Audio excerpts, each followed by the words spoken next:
Engineer کی خیانت دیکھیں. جب مجھ پہ گستاخی کا الزام لگا تو انجینئر نے مجھے فیور تو دیا کہ مفتی صاحب کینیڈا میں ہی رہو, وہیں اسائلم لے لو, یہاں نہ آؤ, آپ کو مار دیں گے, میں آپ کی زندگی چاہتا ہوں کہ محفوظ رہے. شرارت کتنی کی, کہتے ہیں بہرحال یہ گستاخی. یعنی پسے پردہ تو آپ یہ چاہ رہے ہو کہ مفتی طارق مسعود کو کوئی بم سے اڑا دے. مجھے خیال ہوا کہ یار میں نے اس آدمی کو کیسے فیور کیا ہے, لیکن انجینئر نے شرارت یہ کی ہے, مجھے فیور بھی کر رہا ہے اور ادھر ڈرامے بازی بھی چل رہی ہے تو گستاخی ہے تو گستاخی. تو مفتی صاحب نے بھی ایک دیوبندی اینکر کو انٹرویو دیتے ہوئے مجھ سے متعلق کچھ باتیں کی. منوان اگر میں نے وہ سارے ٹاپک کو دوبارہ ڈسکس کیا تو مفتی صاحب کے لیے مصیبت کھڑی ہو جائے گی, پھر دوبارہ سے ایک گستاخی والا ایشو ہائی لائٹ ہوگا. میں اسے اوور لک کرتا ہوں. اصل چیز جو انہوں نے مجھ پر الزام لگایا میں اسے ڈسکس کروں گا.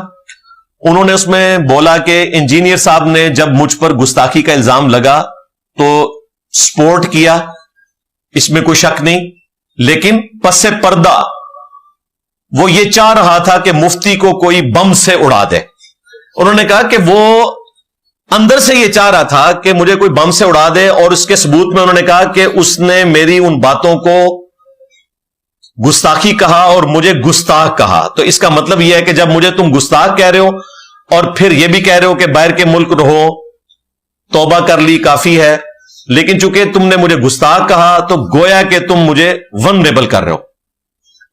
اور پھر انہوں نے کہا کہ اس نے مجھے فیور تو دی ہے لیکن ساتھ ساتھ اس نے ڈرامہ بازی بھی جاری رکھی.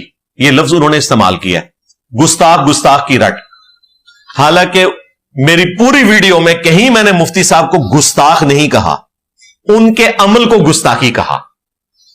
گستاخ اگر میں کہتا تو ٹی ایل پی والوں کے حوالے کر دیتا. مفتی صاحب آپ کے جو اپنے دیوبندی علماء نے جو کچھ آپ کے بارے میں کہا ان کے بارے میں تو آپ نے ایک جملہ بھی نہیں بولا.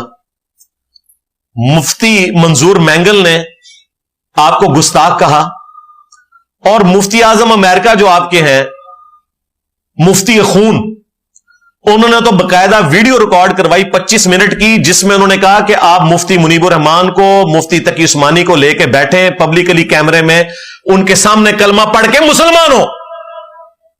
مفتی اعظم امریکہ ان کا, ان پہ کوئی غصہ نہیں ہے. جو کہہ رہا ہے کہ تم تجدید نکاح کرو, تجدید ایمان کرو, تجدید بیعت کرو, اور مفتیوں کے سامنے بیٹھ کے کرو, کیمرے میں آگے کرو, اس کے بارے میں تم نے ایک جملہ بھی نہیں بولا, اور مجھے کہہ رہے ہو انجینئر مجھے بم سے اڑوانا چاہتا ہے. تو بھائی مفتی اعظم امریکہ تو آپ کو ایٹم بم سے اڑوانے جا رہا تھا. ہاں ظاہر ہے جو کہہ رہے تجدید ایمان کرو, تجدید بیعت کرو, اور نکاح بھی سارے کرو, اور مفتی اعظم امریکہ کی روح سے اب آپ جو ازدواجی زندگی گزار رہے ہیں وہ کیا ہے؟ آپ نے گلہ کیا ان سے؟ کیونکہ صرف توبہ کو نہیں وہ مان رہے تھے, وہ کہہ رہے تھے توبہ کافی نہیں ہے, تجدید ایمان تجدید نکاح بھی کرنا ہے. وہ تو انہوں نے نہیں کیا مفتی صاحب نے, ہو سکتا ہے علیحدگی میں کر بھی لیا ہو, اگر کیا تو پبلک کو بتائیں, اچھی بات ہے, مفتی خون صاحب بھی خوش ہو جائیں گے. ان کے بارے میں ایک جملہ نہ بولا, صرف میرے بارے میں, اس لیے کہ میں سافٹ ٹارگٹ ہوں. تو میں سافٹ ٹارگٹ بالکل نہیں ہوں, میں چلتی پھرتی 302 ہو جائے ٹھوک دیا گھٹے میں, کیونکہ ہمارے اس پلیٹ فارم کی لیگیسی رسول اللہ کی لیگیسی ہے. بالکل صلی اللہ علیہ وآلہ وسلم.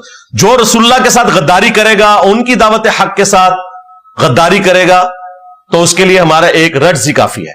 میرا نبی سا ہے ہی کوئی نہیں, تیرے بابے تے شے ہی کوئی نہیں. میں نے تو آپ کو گستاخ نہیں کہا, آپ کے عمل کو گستاخی کہا, اور محرک بھی نہیں طے کیا. الٹا میں نے کہا کہ آپ کی کوئی بدنیتی نہیں تھی, سلپ آف ٹنگ ہے, یا آپ سے یہ معاملہ مس ہینڈل ہوا, ورنہ آپ گستاخ نہیں ہیں, نہ آپ نے گستاخی کی. لیکن میرا معصومانہ سوال ہے کہ اگر یہ سب کچھ ایسے ہی ہے جو میں کہہ رہا ہوں, تو پھر آپ نے توبہ کیوں ریکارڈ کروائی ہے؟ بات تو صحیح ہے, بات تو صحیح ہے. توبہ کس چیز کی ریکارڈ کروائی ہے؟ اگر کوئی غلطی نہیں کی تھی, گستاخی نہیں کی تھی, تو توبہ کیوں ریکارڈ کروائی ہے؟ مفتیوں کے آگے اڑ جانا تھا. یا پھر یہ ہے کہ تم نے توبہ نہیں ریکارڈ کروائی, اوپر اوپر سے ان کو خوش کرنے کے لیے بات کر دی ہے تقیتن. دوسرا تو یہی مانا ہوگا نا, کیونکہ اب تم اس مسئلے کو دوبارہ سے اٹھا رہے ہو, تو اس کا مطلب ہے کہ تم نے توبہ کوئی نہیں کی ہوئی دل سے. تو یہ تو بڑا خطرناک معاملہ ہے. اگر میں اس کو اب لکیر پیٹنا شروع کروں کہ وہ تو مکر گیا ہے کہ میں نے کوئی گستاخی نہیں کی ہے, اور آپ کو پتا یہ سارے پھر پیچھے پڑ دیں گے. تو یہ کوبرا سانپ کا مائک ہے پوڈ کاسٹ کا جو کاٹ گیا ہے مفتی صاحب کو. انہیں پتہ ہی نہیں انہوں نے کتنا خطرناک کھیل کھیلا ہے کہ جی انجینئر مجھے جو ہے بار بار گستاخ کہہ رہا ہے. میں نے آپ کو گستاخ نہیں کہا, اس عمل کو گستاخی کہا اور محرک بھی نہیں طے کیا. میں نے کہا کہ انجانے میں ہوا, گستاخی کی نیت نہیں تھی. نہ میں نے تجدید ایمان کا کہا, نہ تجدید نکاح کا, نہ تجدید بیعت کا. لیکن آپ جو یہ بات کر رہے ہیں تو پھر آپ نے وہ توبہ کیوں کی تھی؟ اور دوسری بات, یہ توبہ والا پیکج صرف علماء کے لیے ہے, عوام الناس کے لیے کوئی توبہ والا پیکج اویلیبل ہے؟ اسی پوڈ کاسٹ کے اندر مفتی صاحب کہہ رہے ہیں کہ اگر گستاخوں کی توبہ ہم قبول کرنا شروع کر دیں گے نا تو گستاخی کی لوگ عادت بنا لیں گے. لہذا 295C میں توبہ کی شک نہیں ہونی چاہیے, جو میرا علماء سے جھگڑا ہے. میں یہ کہتا ہوں 295C میں توبہ کی شک ہونی چاہیے تاکہ انجانے میں اگر کسی سے کوئی ایشو ہوا ہے تو توبہ اس کی قبول کر لی جائے جوڈیشری میں, تاکہ وہ بقیہ زندگی آسانی سے گزارے. اسی پوڈ کاسٹ میں کتنا خطرناک کھیل کھیلا انہوں نے اپنے خلاف. یہ کہہ رہے ہیں کہ نہیں جی گستاخی کی توبہ نہیں ہونی چاہیے. پھر تو مفتی صاحب آپ کی بھی توبہ نہیں ہونی چاہیے, کیونکہ دیوبندیوں کے کئی علماء, بریلویوں کے سارے علماء, اہل حدیثوں کے سارے علماء, شیعہ کے سارے علماء آپ کو گستاخ سمجھتے ہیں. تو اصولاً تو آپ پہ 295C لگنی چاہیے اور توبہ آپ کی قبول بھی نہیں ہونی چاہیے. اور اس کے بعد تو ویسے ہی فارغ ہو جائے گی توبہ, کیونکہ آپ نے کہا ہے مجھے گلا کیا ہے. تو بھئی توبہ آپ نے پھر کس چیز کی تھی؟ غلطی ہوئی تھی تو توبہ کی تھی نا. اور یہ پیکج میں علماء سے کہوں گا باقی لوگوں کے لیے بھی رکھیں. رہے مفتی صاحب تو میں انہیں کہوں گا کہ اس توبہ کے پیکج کی وجہ سے ہی آپ بچے ہیں. ادروائز اگر یہ توبہ کا پیکج آپ کے لیے آفر نہ ہوتا, محدود مدت کے لیے, وہ جس طرح موبائل کمپنیاں لگاتی ہیں نا پیکج, جو آپ کے لیے لگا, اگر یہ نہ ہوا ہوتا تو آج آپ اپنے بزرگوں کے پاس پہنچ چکے ہوتے. اچھا اس کا بھی برا مناتے ہیں یہ, یار برا کیوں بناتے ہو؟ اگر تمہیں یقین ہے تمہارے بزرگان دین جنت میں ہے تو میں تو تمہیں دعا دے رہا ہوں نا. تو مجھے کون آ کہ انجینئر جو ہے وہ رسول اللہ, خلفائے راشدین اور آل البیت کے پاس پہنچ جائے, میرے لیے دعا ہے. میرے تو بزرگ وہی ہے نا, میں تو اڑے ہوں مندہ ہی کوئی نا, اور کہتے بھی میرا جھگڑا ہی ہے نا, میں ان کے بابوں کو نہیں مانتا. تو مفتی صاحب اگر یہ توبہ کا پیکج 295C میں نہ ہوتا تو سارے فرقوں کے نزدیک اور بعض دیوبندی علماء کے نزدیک بھی آپ کے لیے بھی توبہ کی پھر یہ پیکج قابل قبول نہیں ہے, اور آپ کو بزرگوں تک ہی پہنچنا پڑے گا. تو اس لیے یہ خطرناک کھیل نہ کھیلیں, اللہ سے ڈر جائیں اور آندہ بھی گفتگو کرتے ہوئے احتیاط کریں. لیکن اگر آپ کو اس قسم کی بات کریں گے تو ہماری مجبوری ہوتی ہے جواب دینا. بڑے لوگوں کو میں جواب ضرور دیتا ہوں, چھوٹے موٹے تو آپ کو پتہ ہے آئے دن کیا کچھ نہیں بولتے رہتے, بےچارے چیخ چیخ کے چپ کر گئے, میں نے جواب نہیں دیا, منتیں مارتے ہیں. لیکن بڑے لوگوں کو میں جواب اس لیے دیتا ہوں کہ پبلک میں ان کی سے ہے, لوگ ان کی بات سنتے ہیں.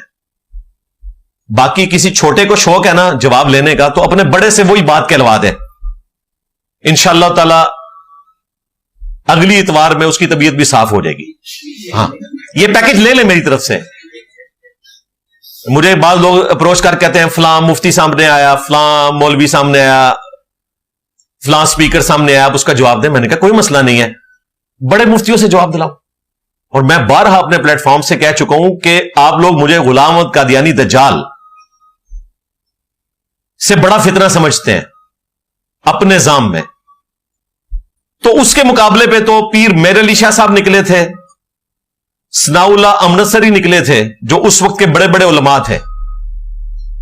تو میرے مقابلے پہ تو مفتی منیب الرحمان صاحب نہیں نکلے. مفتی تقی عثمانی صاحب نے ایک جملہ کبھی میرا نام لے کے نہیں بولا. وہ کہتے ہیں انجینئر کو ہم اس قابل ہی نہیں سمجھتے. اور مفتی منیب صاحب نے تو کہا کہ وہ اپنے پلیٹ فارم سے اپنی دعوت دیتے رہے, ہم اپنے پلیٹ فارم سے اپنا موقع بیان کرتے رہتے ہیں, کرتے رہے ہیں, کرتے رہیں گے. اس کا مطلب ہے کو ایگزسٹ کر رہے ہیں. پیچھے ساتھ رضوی صاحب بچے تھے, چمی ان کے لیے چیلنج کر کے پیچھے ہٹ گئے. انہوں نے کہا ٹھیک ہے انجینئر صاحب اپنا کام کریں. ان کا امت کو میں فرقوں میں نہیں ڈالنا چاہتا, تفرقے میں نہیں ڈال. بہت اچھی بات ہے, کو ایگزسٹ کر رہے ہیں. ہو سکتا ہے میں اگلی ووٹ کرین نو لا دیا, کوئی پتہ نہیں.